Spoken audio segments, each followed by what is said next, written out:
سيقول لك المخلفون من الأعراب شغلتنا أموالنا وأهلنا فاستغفر لنا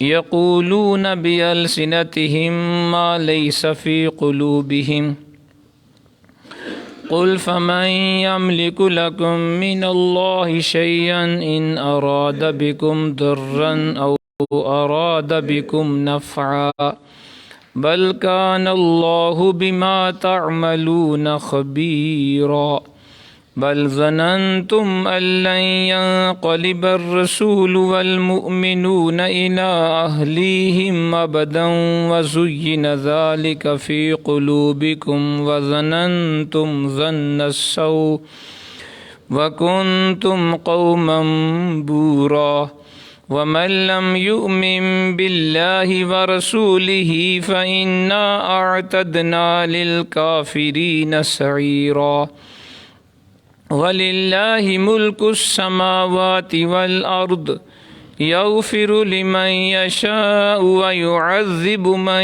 يَشَاءُ وَكَانَ اللَّهُ غَفُورًا رَّحِيمًا سيقول المخلفون إذا انطلقتم إلى مغانم لتأخذوها ذرونا نتبعكم يريدون أن يبدلوا كلام الله قل لن تتبعونا كذلكم قال الله من قبل فسيقولون بل تحسدوننا بل كانوا لا يفقهون إلا قليلا آمنت بالله صدق الله العظيم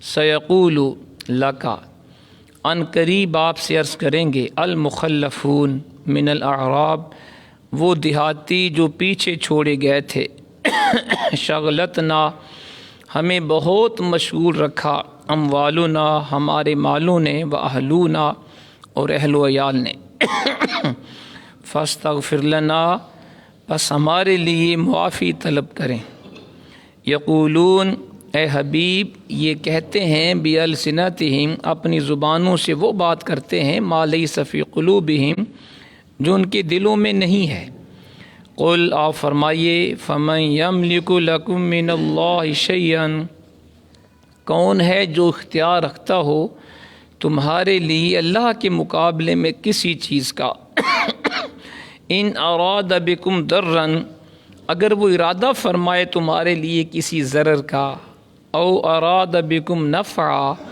یا ارادہ فرمائے تمہارے لیے کسی نفع کا بلکہ کان اللہ تعالی ہے بما تعملون جو تم کر رہے ہو خبیرہ پوری طرح باخبر ہے بل ظننتم حقیقت یہ ہے کہ تم نے خیال کر لیا تھا لن ينقلب الرسول کہ ہرگز لوٹ کر نہیں آئے گا یہ پیغمبر والمومنون اور ایمان والے الی اہلیہم ابدا اپنے اہل خانہ کی طرف کبھی وزین ذالک فی قلوبکم اور بڑا خوش نما لگتا تھا یہ ظن فاسد تمہارے دلوں کو وظننتم ظن السوء اور تم طرح طرح کے برے خیالوں میں مگن رہے وَكُنْتُمْ قَوْمًا بُورًا اس وجہ سے تم برباد ہونے والی قوم بن گئے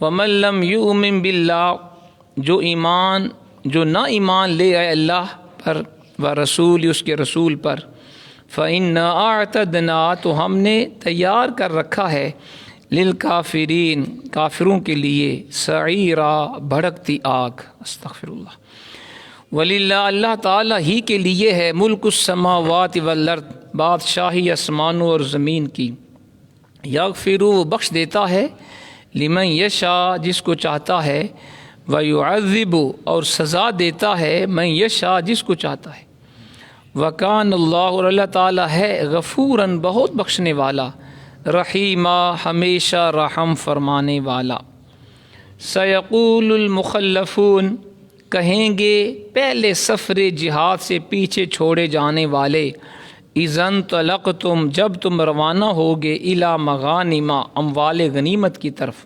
لتاخذوها تاکہ تم ان پر قبضہ کر لو ذرونا نتبعکم ہمیں بھی اجازت دو کہ تمہارے پیچھے پیچھے آئیں یریدون وہ چاہتے ہیں ان یبدلوا کہ بدل دیں کلام اللہ اللہ کے حکم کو قل آپ فرمائیے لن تتبعونا تم قطعاً ہمارے پیچھے نہیں آ سکتے کذالکم اسی طرح قال اللہ من قبل اللہ تعالیٰ نے پہلے فرما دیا ہے فسیقولون پھر وہ کہیں گے بل تحسدوننا نہیں بلکہ تم ہم سے حسد کرتے ہو بل کانوا لا یفقہون الا قلیلا ان کا یہ غلط خیال ہے در حقیقت وہ احکام الہی کے اسرار کو بہت کم سمجھتے ہیں۔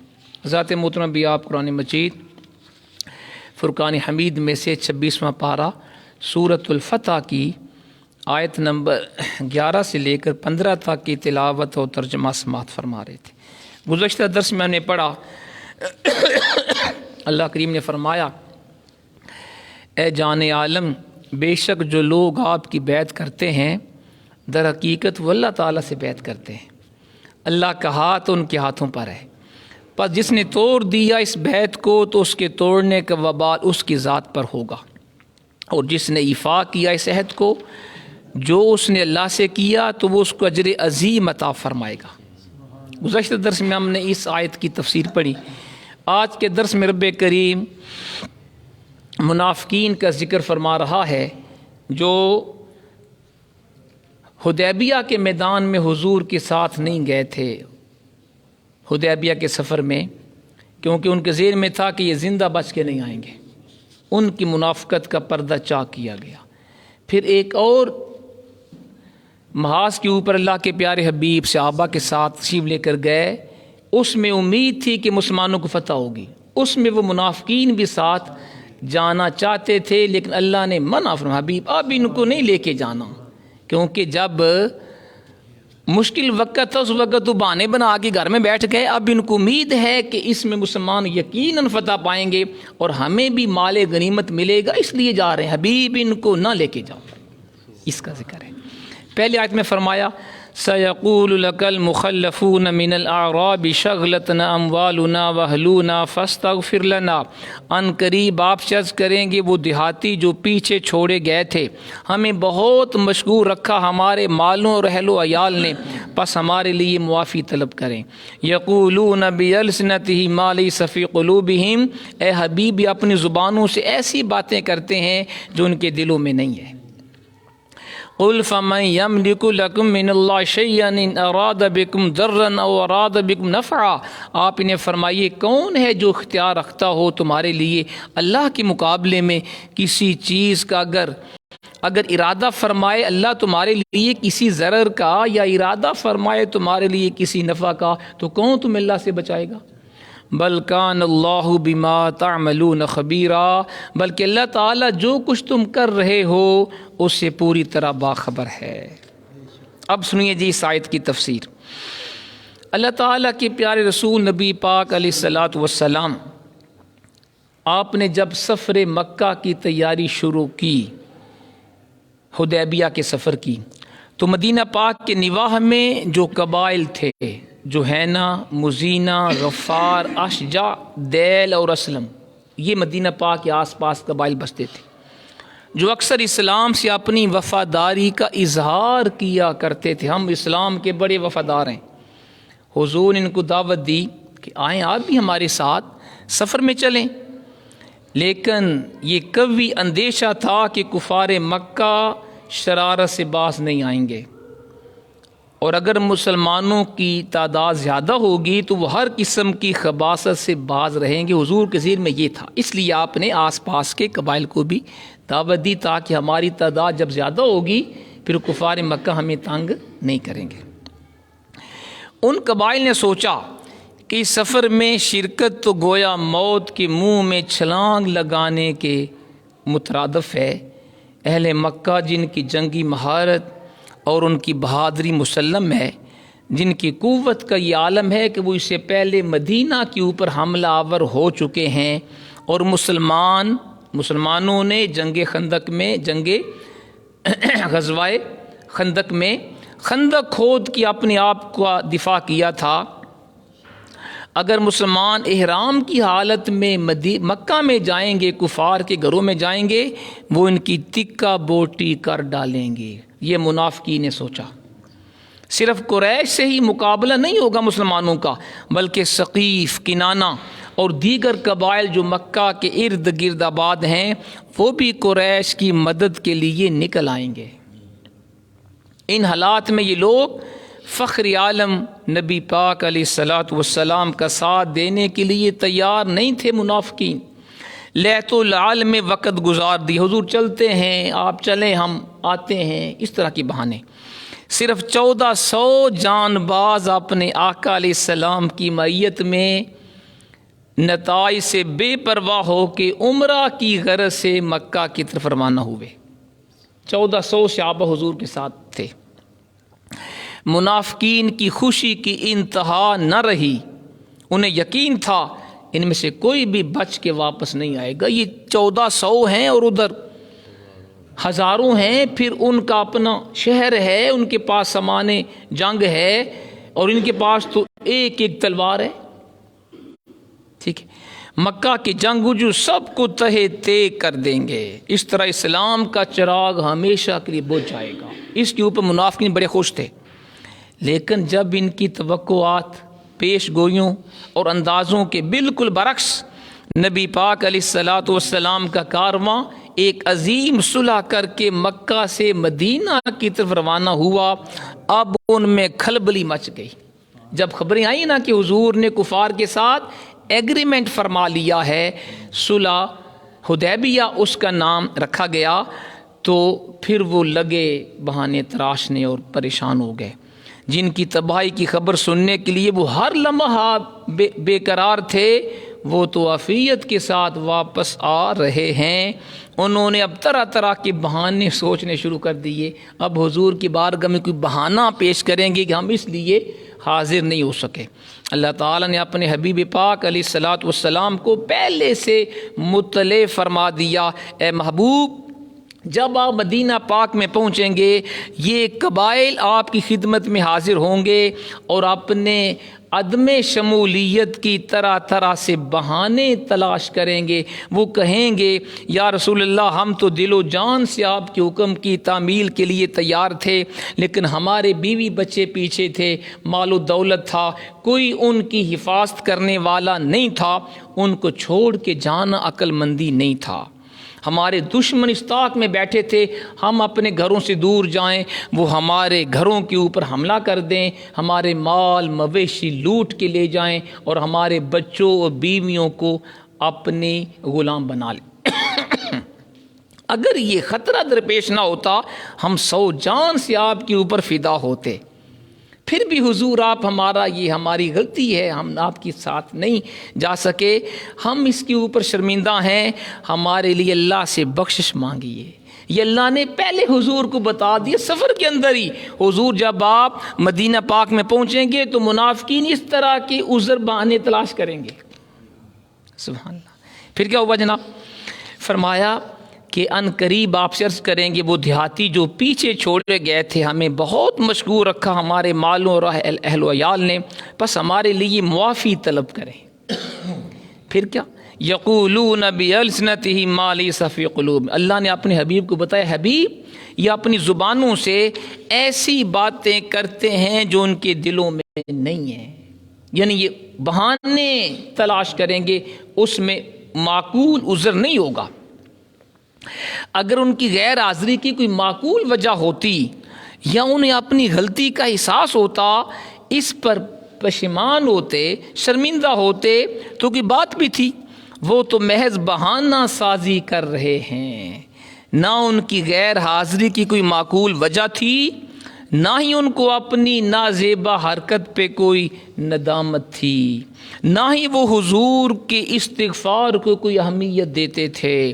وہ تو محض ملمہ سازی سے اور بناوٹ سے کام لے رہے تھے اور اپنی منافقت کو ایک دوسرے روح میں ظاہر کر رہے تھے. ایسے ناہنجاروں کے لیے اے حبیب نہ استغفار کی ضرورت ہے اور نہ اب ان کی پردہ پوشی آپ نے کرنی ہے. یہ رب نے اپنے حبیب کو فرما دیا کہ اب ان کا پردہ چاک کریں اور بتا دیں کہ تمہارے دلوں میں ایمان داخل نہیں ہوا۔ پھر کیا ہوا جی؟ قل فمن یملک لکم من اللہ شیئا ان اراد بکم ضرا او اراد بکم نفعا، اے حبیب نے فرمائیے کون ہے جو اختیار رکھتا ہو تمہارے لیے اللہ کے مقابلے میں کسی چیز کا، اگر وہ ارادہ فرمائے تمہارے لیے کسی ضرر یعنی نقصان کا، یا ارادہ فرمائے تمہارے لیے کسی نفع کا۔ اے حبیب آپ انہیں فرمائیے منافقین کو کہ تم مال و عیال کی حفاظت کا بہانہ بنا رہے ہو کہ ہم اس لیے آپ کے ساتھ شامل نہیں ہوئے کہ ہمارے بیوی بچے اکیلے تھے اور مال و دولت تھا۔ ذرا یہ تو بتاؤ اگر تمہاری موجودگی میں کسی کو موت آ جائے کیا تم اس کو بچا سکتے ہو؟ کیسی بات ہے؟ قرآن نے کتنی پختہ دلیل پیش کی ان کے بہانے کو مسرت کرنے کے لیے۔ فرمایا اگر تم میں سے کسی کو موت آ جائے تم پاس ہو اپنے بیوی بچوں کے، کیا ان کو موت کے شکنجے سے بچا لو گے؟ تمہاری موجودگی میں اگر کوئی وبا بیماری تمہارے ڈنگروں میں پھوٹ پڑتی تم کیا کر لیتے؟ کیا اپنے مال مویشی کو اس بیماری سے بچا سکتے تھے؟ تمہارے کھیتوں پر اگر اولے برسائے جاتے تو کیا تم ایک چھتری تان کے اپنے کھیتوں کو بچا لیتے؟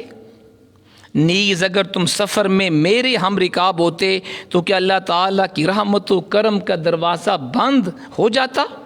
یہ سب تمہارے نفاق کی نوست ہے کہ تم اس خوش بختی سے محروم ہو گئے، کیونکہ جو حضور کے ساتھ صحابہ شامل ہوئے تھے اللہ نے سب کو بخش دیا تھا، اور سب کے بارے قرآن میں اللہ نے وعدہ کیا تھا اللہ ان سب حضور کے غلاموں سے راضی ہو گیا جو اپنے حبیب کے ساتھ اس سفر میں شامل تھے۔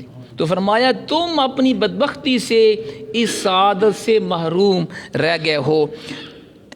اللہ تعالیٰ تمہارے کرتوتوں سے خوب واقف ہے، اس قسم کے بہانے بنا کر تم اپنے کفر و نفاق کو چھپا نہیں سکتے۔ فرمایا بل کان اللہ بما تعملون خبیرا، اللہ تعالیٰ جو تم کر رہے ہو اس سے باخبر ہے۔ رب جانتا ہے کہ کون سچا مومن ہے اور کون اندر سے منافق ہے۔ اگلی آیت بل ظننتم ان لن ينقلب الرسول والمؤمنون الى اهليهم ابدا وزين ذلك في قلوبكم وظننتم ظن السوء وكنتم قوما بورا، حقیقت یہ ہے کہ تم نے خیال کر لیا تھا اب ہرگز لوٹ کر نہیں آئے گا یہ پیغمبر اور ایمان والے اپنے اہل خانہ کی طرف کبھی، اور بڑا خوشنما لگتا تھا یہ ظن فاسی تمہارے دلوں کو، اور تم طرح طرح کے برے خیالوں میں مگن رہے اور اس وجہ سے تم برباد ہونے والی قوم بن گئے۔ اس سفر میں ان منافقین کے شامل نہ ہونے کی اصل وجہ قرآن نے بتا دی۔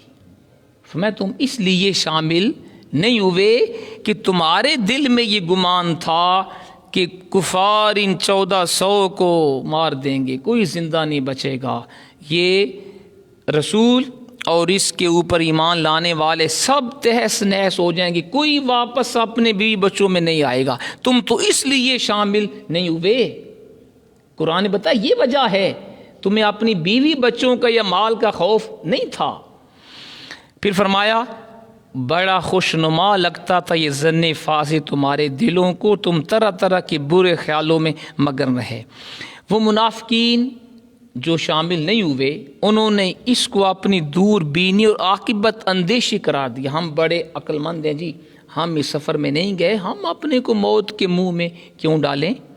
اور اس پہ وہ بڑا فخر کرتے تھے کہ انہوں نے ہوا کا رخ پہچان لیا اور اپنے آپ کو خطرات سے بچا لیا۔ وہ جب حضور تشریف لے گئے وہ بعد میں اس طرح کی آپس میں باتیں کرتے، ہم نے بڑا اچھا کیا جی، ہم نہیں گئے ساتھ، ہم نے عقل مندی کا ثبوت، ورنہ یہ تو کوئی نہیں آئے گا واپس، تو ہم کیوں موت کے منہ میں جائیں؟ اچھا جی، یہ سوچ انہیں بڑی حسین اور صحیح معلوم ہوتی تھی کہ ہمارا یہ فیصلہ عدم شمولیت کا درست ہے۔ اس پہ وہ دل ہی دل میں بڑے نازاں اور خوش تھے۔ انہیں بتایا جا رہا ہے اگر تمہارے دلوں میں اسلام اور فرزندان اسلام کے لیے خیر سگالی کا ذرا بھی جذبہ ہوتا تو تمہیں مسلمانوں کی اس تباہی پر، متوقع تباہی پہ کم سے کم رنج اور افسوس تو ہوتا۔ اگر واقعی تمہارے دلوں میں ایمان پکا ہوتا اور تم مسلمانوں کی خیر خواہی کو چاہتے تو پھر تمہیں کچھ نہ کچھ تو افسوس ہوتا کہ یار پتہ نہیں واپس آئیں کہ نہ آئیں، لیکن تم تو خوش ہو، اچھا ہوا جناب گئے، ان میں کوئی نہیں بچے گا۔ تو فرمایا لیکن تمہارا تو یہ حال ہے کہ تم یہ خیال کر کے پھولے نہیں سماتے کہ بڑا اچھا ہوا جی ہم نے گئے، ان یہ سب مارے جائیں گے۔ تمہارے نزدیک اسلام اور اہل اسلام کی بربادی کا تصور بڑا دلکش ہے، تمہیں بڑا پسند ہے کہ مسلمان تباہ ہو جائیں اور اسلام کا خاتمہ ہو جائے، لیکن بدبختو تم جانتے نہیں ہو فانوس بن کے جس کی حفاظت ہوا کرے وہ شمع کیا بجھے جسے روشن خدا کرے۔ جس شمع کو جلانے والا رب ہو، جس پیارے محبوب کا محافظ رب ہو، جس رسول کے بارے اللہ فرمائے واللہ یعصمک من الناس، اے پیارے حبیب آپ کا رب آپ کو کفار سے بھی بچائے گا، منافقین سے بھی بچائے گا، مشرکین سے بھی بچائے گا۔ تو جس کا محافظ رب ہو، کائنات بھی پوری اس کے خلاف ہو جائے اس کا بال بیکا نہیں کر سکتی۔ اچھا جی، تو فرمایا فَكُنْتُمْ قَوْمًا بُورًا، تم برباد ہونے والی قوم بن گئے۔ اگلی آیت وَمَن لَّمْ يُؤْمِن بِاللَّهِ وَرَسُولِهِ فَإِنَّا اعْتَدْنَا لِلْكَافِرِينَ سَعِيرًا، اور جو نہ ایمان لے آئے اللہ اس کے رسول پر تو بے شک ہم نے ان تمام کافروں کے لیے بھڑکتی ہوئی آگ تیار کر رکھی ہے۔ جو میرے حبیب کے اوپر ایمان نہیں لائے، جنہوں نے میرے مصطفیٰ کریم کی غلامی کا پٹا گلے میں نہیں ڈالا، وہ سن لیں وہ کافر ہیں، اور ہم نے ان کے لیے بھڑکتی ہوئی عذاب اور جہنم کی آگ تیار کر رکھی ہے۔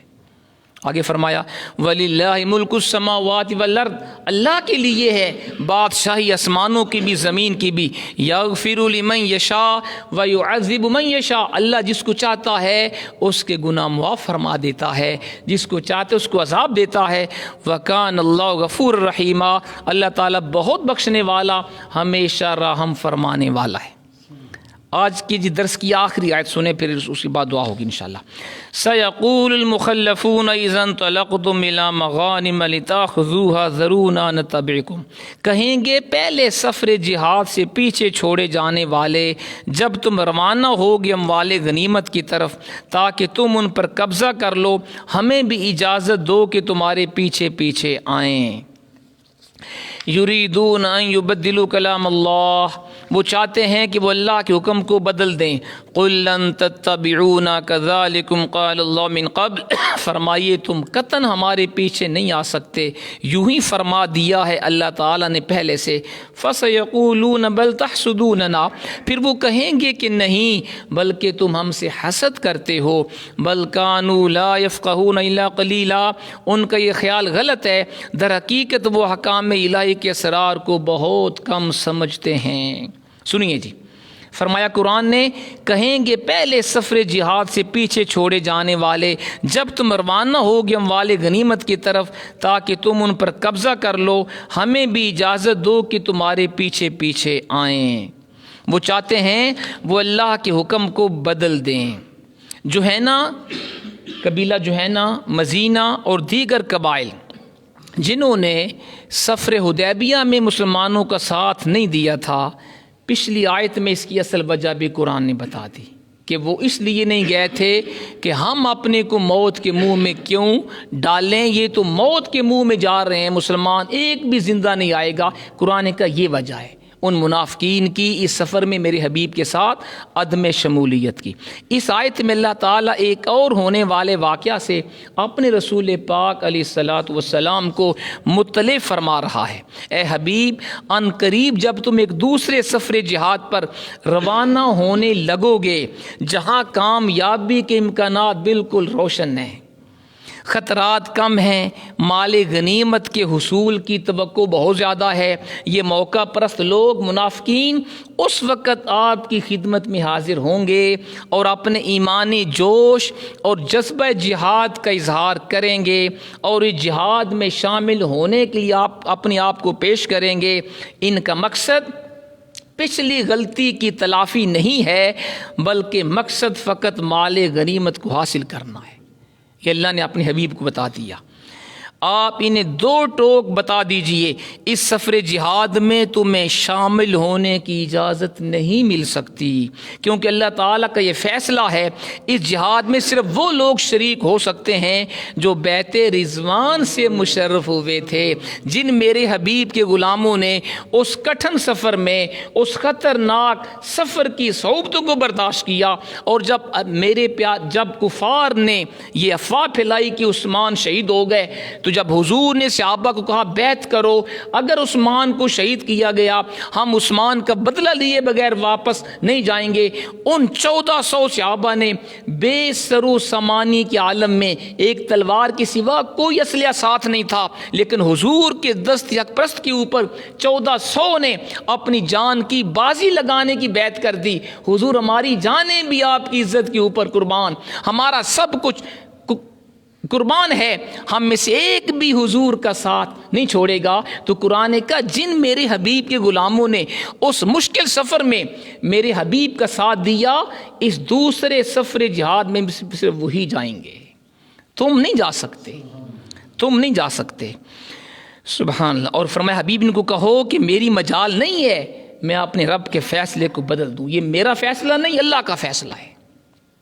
ٹھیک ہے جی۔ پھر فرمایا فَسَيَقُولُونَ بَلْ تَحْسُدُونَ، پھر وہ کہیں کہ منافقین نہیں بلکہ تم ہم سے حسد کرتے ہو۔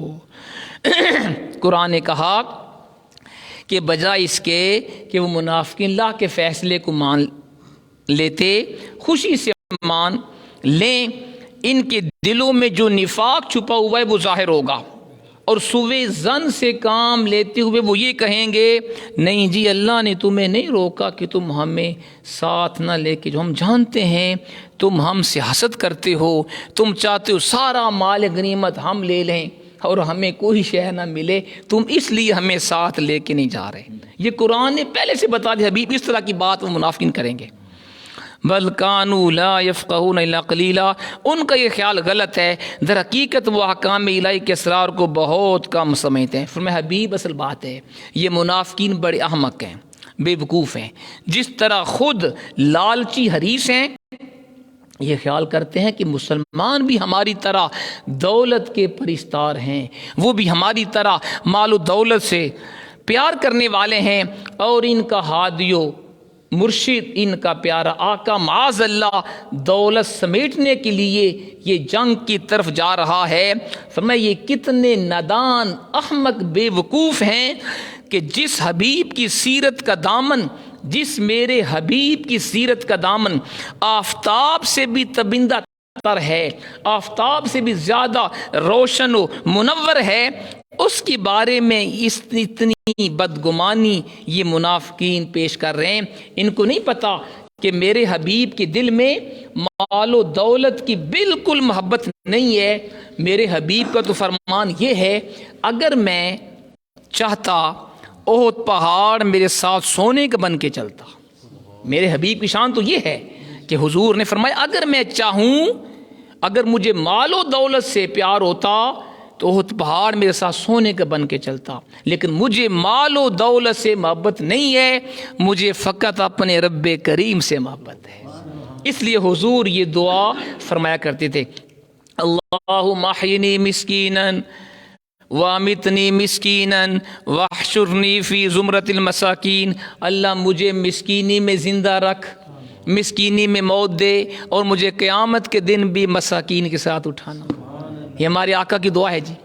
آج ہم میں سے کون ہے جو اس طرح کی دعا مانگے؟ ہم تو کہتے ہیں اللہ اتنا مال دے، اتنا مال و دولت دے، ساتھ پشتے بھی کھائیں ختم نہ ہو، کیونکہ ہم دنیا دار ہیں، ہمیں مال و دولت سے محبت زیادہ ہے، اللہ رسول سے محبت کم ہے۔ لیکن جو اللہ کے بندے ہوتے ہیں وہ مال و دولت سے محبت نہیں کرتے، وہ اللہ اس کے حبیب سے ہر شے سے بڑھ کے محبت کرتے ہیں، اور جن کے دلوں میں اللہ رسول کی محبت ہر شے سے زیادہ ہو وہ دنیا میں بھی کامیاب ہیں اور آخرت میں بھی جنت ان کا انتظار کر رہی ہے۔ اللہ کریم ہمیں عمل کی توفیق عطا فرمائے۔ الحمدللہ رب العالمین والعاقبۃ للمتقین والصلاۃ والسلام علی سید الانبیاء والمرسلین ربنا آتنا فی الدنیا حسنۃ وفی الآخرۃ حسنۃ وقنا عذاب النار۔ یا رب العالمین جو کچھ ہم نے سنا سنایا اس کو یاد رکھ نے اس پہ عمل کرنے کی توفیق عطا فرما، تمام بیماروں کو شفا عطا فرما، ہم سب کے گناہوں کو معاف فرما۔ یا اللہ جو تیرے بندے درس قرآن میں تشریف لائے سب کے اوپر فضل و کرم فرما، مشکلات پریشانیوں کو دور فرما، ہم سب کو اپنی رضا عطا فرما، پیارے محبوب علیہ الصلوۃ والسلام کی محبت اور آپ کی اطاعت کی توفیق عطا فرما۔ ربنا تقبل منا انک انت السمیع العلیم وتب علینا انک انت التواب الرحیم۔ صلی اللہ علی حبیبہ خیر خلقہ محمد وآلہ واصحابہ اجمعین۔